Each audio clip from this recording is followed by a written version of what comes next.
China is in the line of US fire as the world grapples with coronavirus pandemic. There are more than 55,000 active cases in the United States of America, more than 69,000 in Italy. US Secretary of State Mike Pompeo hit out at Beijing, accusing China of hiding facts and suppressing information even now. Crucial information that can help save lives of thousands even today. China, of course, hit back saying the US is only trying to pass the buck. US Secretary of State Mike Pompeo hit out at China for concealing information about the coronavirus pandemic. Pompeo accused China of withholding information about the gravity of the crisis and alleged China continues to not only cover up but has also launched a misinformation campaign. There's been some discussion about China and what they knew and when they knew it, and I've been very critical. We need to know immediately. The world is entitled to know. The Chinese government was the first to know of this risk to the world, and that puts a special obligation to make sure that data gets to our scientists, our professionals. This is not about retribution. This matters going forward. We're in a live exercise here. Accusing the Chinese Communist Party of a massive cover-up, Pompeo insisted China's actions were affecting the global fight against coronavirus and putting thousands of lives at risk globally. In fact, US President Donald Trump in the past has termed the coronavirus as the Chinese virus.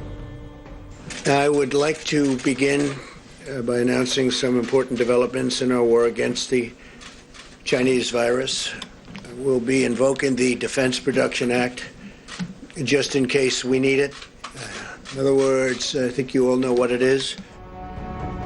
Much of America's anger stems from the fact that there are more than 55,000 confirmed coronavirus cases in the United States, with more than 700 deaths recorded so far. New York has emerged as the epicenter of the coronavirus in the US and now has been completely locked down. Several analysts find merit in the US criticism, accusing China of suppressing information about the outbreak in December, destroying proof of the virus, not sharing evidence of human-to-human transmission, delaying sharing information with the World Health Organization, blaming US soldiers for the virus. China hit back at the United States for trying to pass the buck. People should not resort to sayings like Chinese virus at will. The World Health Organization has asked to avoid calling the novel coronavirus Chinese virus. And now this is time for solidarity, for respect of facts, and for joint fight against the virus. Class action suits have been filed against China both in Florida and in Texas, accusing China of creating the coronavirus to be used as a biological weapon. But it's not the US alone. With lax suffering, the pandemic globally, the world wants China to come clean. Sooner the better. Bureau Report, India Today. Are these the grim realities on China the world has to face and address? Joining me on India First is Samir Saran, President of the Observer Research Foundation. Samir Saran, is the US being unfair in blaming China for the coronavirus pandemic? I don't think the US is being unfair in blaming China. I think China must be under much greater scrutiny than it is. The US response clearly is based on the fact that the Chinese have tried to shift the blame. They have tried to change the narrative. They were trying to allege that somehow the virus was had its origins in the United States. More recently, they are suggesting that the Italian variant preceded the Wuhan outbreak. Their opacity, their lack of transparency, their attempt to destroy evidence, and clearly their manipulation of the WHO all needs to be questioned. The US and the world community must ask China difficult questions, but at this stage, we must try and protect our populations. Okay, but is China still suppressing information and facts as the US alleges?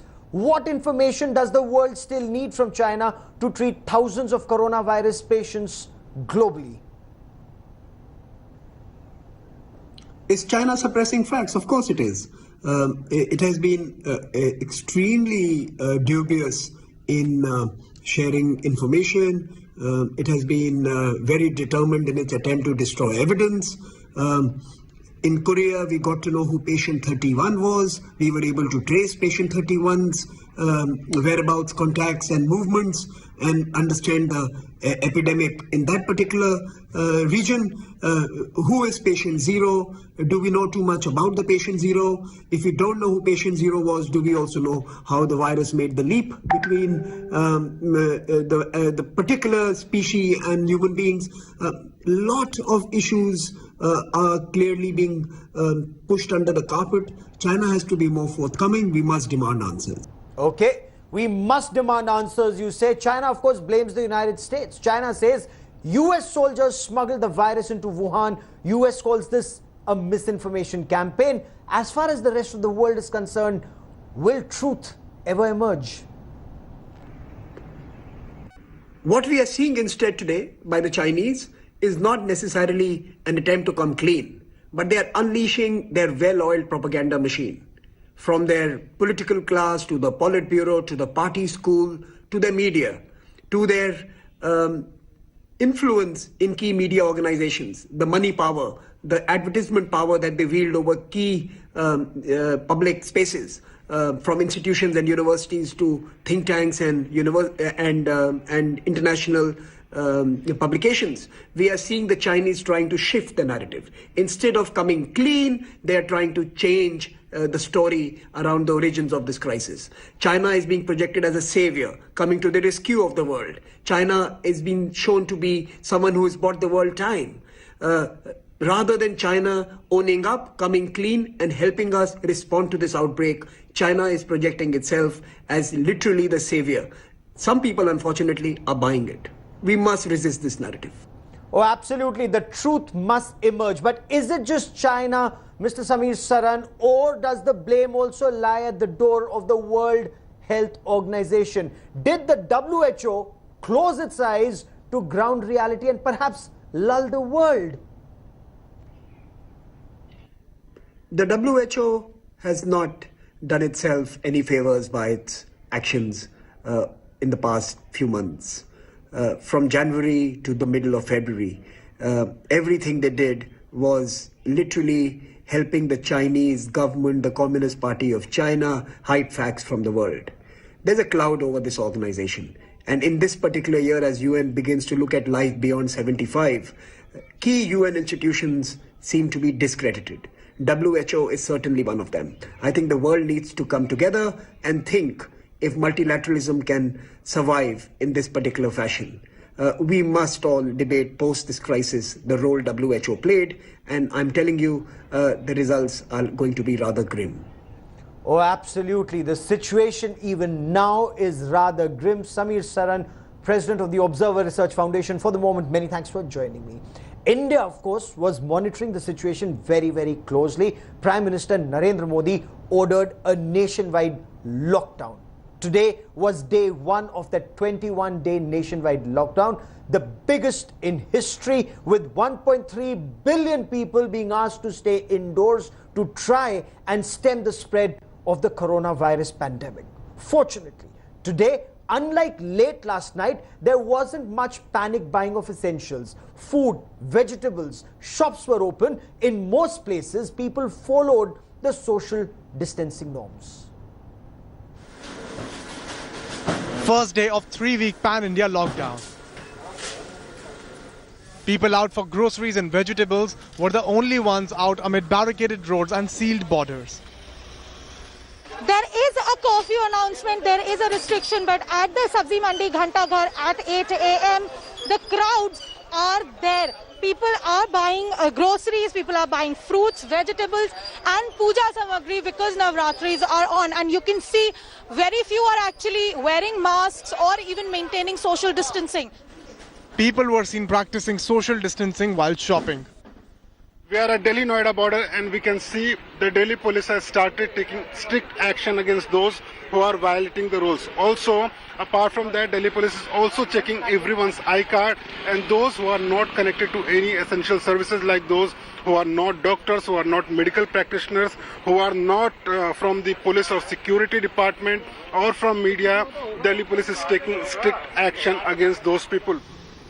Mumbai wore a never-before deserted look on Gudi Padwa, the new year of Maharashtrians. But the city was fairly stocked up with essentials and there were no complaints of shortages. The goodies which are installed at every window across Maharashtra are missing this year. The government advisory clearly states that people have to not get into gatherings. They have to stay home and stay safe. The lockdown in Bengaluru was imposed strictly. But unlike Delhi and Mumbai, in Bengaluru, people were seen ignoring the call for social distancing. Prime Minister Narendra Modi in his speech has asked everyone in the nation to follow the concept of social distancing, staying apart.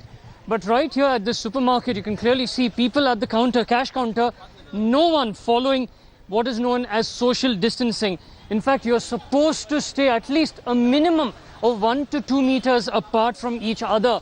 But over here, you see everyone is as close as possible to one another. In Hyderabad too, only shops selling essential items were open amid the lockdown. But Chennai strictly observed the national lockdown. Police were seen pleading with people to go home. So the police over here doing their duty since morning. You can see ambulances made to go, but police asking people like this whether they have cards and what are the essentials they are dealing with. This as the country goes into a 21-day lockdown. Like rest of the country, the lockdown was strictly enforced in Kolkata. The roads and streets were deserted and markets shut, but essential services were exempted. Not just about the lesser number of people who are now reaching out to buy these, but also understanding the precautionary measures that everyone is taking. Almost all the sellers are wearing masks and are also adhering to the basic guidelines of washing their hands again and again. The fact that it is a busy day, the first day of the country lockdown, and of course, the first of its own experiences for everyone. The very first day saw hiccups but was much better than the panic buying after Modi announced lockdown on Tuesday. Bureau Report, India Today. And that's the reason that you must not lose hope. You should not lose heart. There is light at the end of the tunnel. A couple from Pune are giving Maharashtra and the rest of the country reason to cheer. Now, this couple had traveled to Dubai. When they returned, they tested positive within 5 days of returning. They spent a fortnight plus in isolation at a Maharashtra government hospital.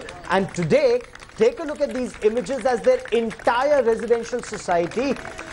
They cheered as an ambulance got the couple home. I spoke to them a short while back. Let's listen in. अब कैसा feel कर रहे हैं आप और कितने दिन अस्पताल में रहे आप? ये सर 17 दिन हमारा आज कंप्लीट हो गया है जी। हेलो जी। और 14 दिन का क्वारंटाइन था। हमें 9 तारीख को एडमिट हुए थे जी, और आज हमको वहां से डिस्चार्ज मिल गया है। 14 दिन पूरा क्वारंटाइन था, आइसोलेशन वार्ड एंड ये सब क्वारंटाइन करने के बाद जी 15वें दिन और 16वें दिन उन्होंने सेकंड टेस्ट थर्ड टेस्ट लिया, उसमें नेगेटिव रिपोर्ट आने के बाद हमारा डिस्चार्ज हो गया है। ये किस तरह का टेस्ट होता है? आपका किस तरह से टेस्ट हुआ? आपका 3 बार टेस्ट हुआ? हाँ, टेस्ट ऐसा होता है कि पहली बार जो होता है वो स्वैब लेते हैं जो गले के सामने से, दूसरा नाक में से नोज में से लेते हैं, स्वैपिंग करते हैं जी, और तीसरा ब्लड लेते हैं। ये 3 सैंपल लेते हैं वो टेस्ट करने के लिए, कोरोना का टेस्ट करने के लिए जी। तो क्या हुआ 14 दिन आइसोलेशन में? क्या दिनचर्या रही आपकी? हम पहले 2 दिन तो थोड़े दिक्कत से आ गए क्योंकि वो हॉस्पिटल में कैंटीन वगैरह नहीं था। उन्होंने बाहर से खाना मंगाने के लिए हमको बोला था। हम 20 किलोमीटर रहते थे, फैमिली मेंबर हमारे साथ ही थे, तो हमने जितने भी अपने दोस्त थे उनसे बता दिया, फैमिली मेंबर को बाकी के गाँव में बता दिया। तो उन्होंने कुछ लोगों से बात किया जो इसमें सरकार में मंत्री वगैरह है, तो उन्होंने ऐसे इनसे बात की कि ऐसे आपको फैसिलिटी देंगे तो ये लोग आराम से रह सकते हैं, तो प्रॉब्लम आ जाएगी। ठीक। तो 2-3 दिन हमको फ्रेंड लोगों ने लाके टिफिन दिया, फिर बाद में यहाँ के कारपोरेशन ने डिस्कस करके सब लोगों का, हमारे साथ जो भी लोग एडमिट थे या जो टेस्ट करने के लिए आ रहे थे, सबको खाना शुरू कर दिया। वो कंटिन्यूस फिर हम डिस्चार्ज होने तक वो चालू ही था। ठीक। और वो ये चाय 2 बार चाय और 2 बार खाना देते थे, तो ये हो गया दवा का कोर्स था सुबह का और शाम का। जैसे इसमें लक्षण है फीवर, कोल्ड, कफ और जो खांसी आती है या दर्द होता है या कोई बाकी के टॉयलेट या और यूरिन के लिए कोई प्रॉब्लम आते तो ऐसे इसके ऊपर उन्होंने दवा दी। अच्छा, और आपको दवाइयाँ भी देते थे? दवाइयाँ क्या देते थे आपको? यही दवाई में तो जैसे मुझे फीवर आ रहा है तो वो फीवर ना आने के लिए उसके प्रोटेक्शन करने के लिए दवा, तो वो दवा उन्होंने टैग जो अपने मेडिकल में मिलते हैं ऐसे 4 टाइप की दवा दी थी और अपने पास से 2 टाइप की दवा दी थी जो ओपन में आती है, जैसे टैग करके देते हैं। ठीक ठीक। 2 दिन तो हमको बुरा लगा, कैसे तो निकाले। तीसरे दिन से हमने बुक वगैरह मंगवा के लिए फ्रेंड से, और फिर इंटरनेट के माध्यम से जो भी हम लोग जैसे कि कुछ भगवान की आरती करना है, पूजा करना है, ये करना है, सुबह उठ के हम लोग प्राणायाम योगा वगैरह थोड़ा करते थे। हमको थोड़ा ये करने की आदत है तो हम लोग वो सुबह करते थे। फिर बाद में चाय और बाकी के सब काम होने के बाद दोपहर में फ्रेंड्स के साथ, फैमिली के साथ वो फोन के ऊपर बात करते थे हम, कैसे ठीक है, क्या चल रहा है, क्या नहीं चल रहा है करके। So having that positive outlook and attitude is very important, and this too shall pass.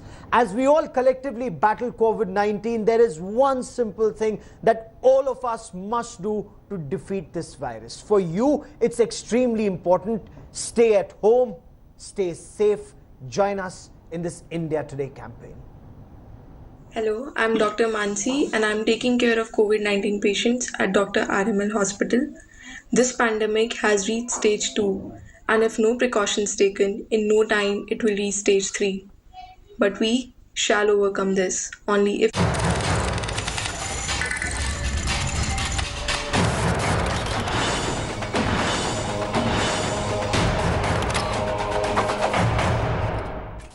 Hello everyone, this is Rahul Kamal here. Hope you enjoyed this video. For the latest news and analysis, like and subscribe the India Today YouTube channel and don't forget to press the bell icon to stay updated.